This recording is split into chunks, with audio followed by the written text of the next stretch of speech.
Hey, everybody. Let's talk once again about what we're going to be doing this week as far as how it relates to both existentialism and absurdism. What we're doing is we're going into the section of the class dealing with existential theater, right? And we're going to be looking at several plays, right?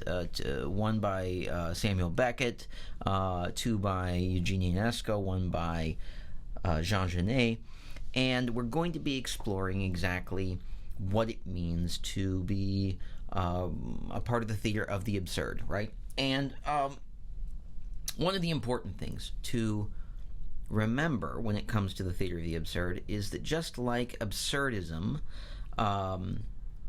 this comes down to the difference between what we expect and what we get, right?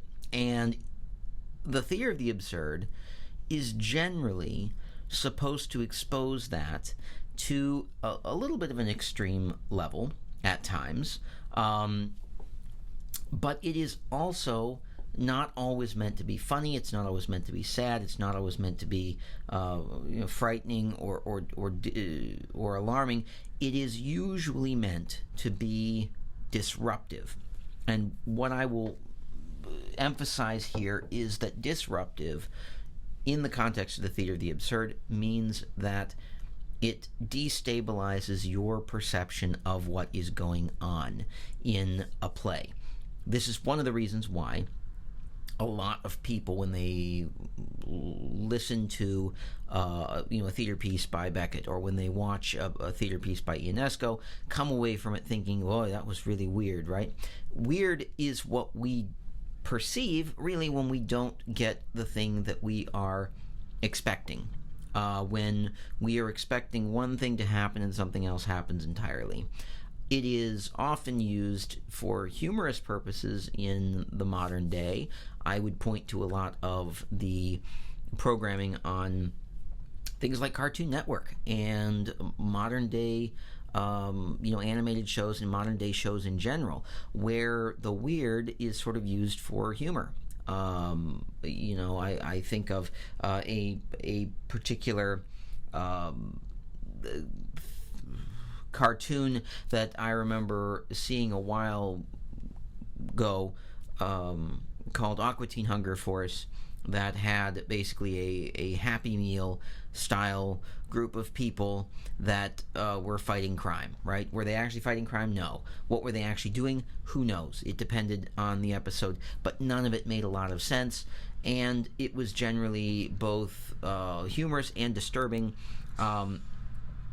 and really is a modern-day equivalent to sort of what the theater of the absurd was initially going for, which is this destabilizing effect. We expect one thing, we get another. The famous example of the theater of the absurd being very effective is, of course, the one that we're going to read about in Martin Esslin's book that talks about the theater performance of Waiting for Godot in a prison, where three gentlemen come in, they sit down, they talk very loudly about the fact that it doesn't look like there's any nudity, it doesn't look like there's going to be any violence, it doesn't even look like it's going to be very funny, so they're going to leave as soon as they can. But they end up staying through the entire play. They are all very deeply moved by it, and afterwards this play becomes part of the institutional history of the prison. And the people within the prison system become very enamored with the theater of the absurd, because for them it speaks to them on a different level, right?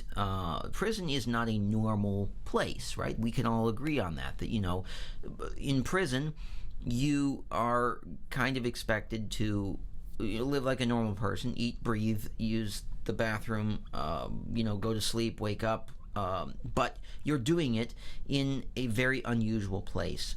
And for the people who were watching the theater of the absurd, they felt like this disconnection they saw in the theater of the absurd was the same disconnection they felt in their daily lives. That watching in the theater of the absurd, people who pretend that in some way they are free, in order to keep from really becoming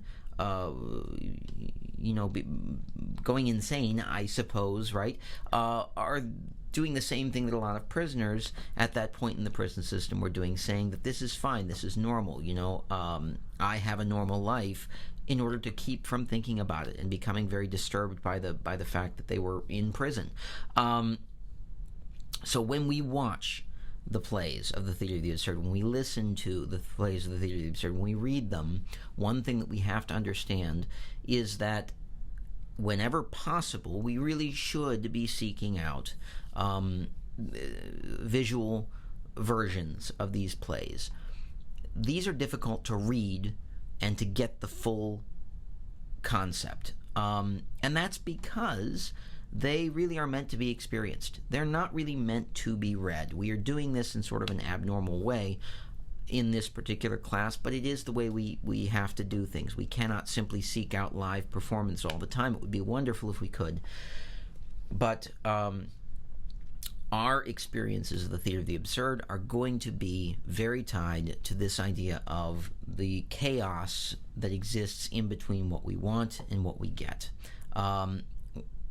This particular week, when we read Martin Esslin, I am also going to be directing you towards a version of Waiting for Godot. It is an optional thing to do, but I would like you to consider very strongly at least watching the beginning of this play and seeing the way that it looks, because it is the basis for what we are looking at, right? Beckett's plays are sort of seen as the first round of what would eventually come to be called the Theater of the Absurd. He did not call it that himself. He simply thought of himself as a playwright, and other people named it, right, Theater of the Absurd. He kind of always rejected the label because he didn't think that it was an accurate label, because of the potential to be misunderstood.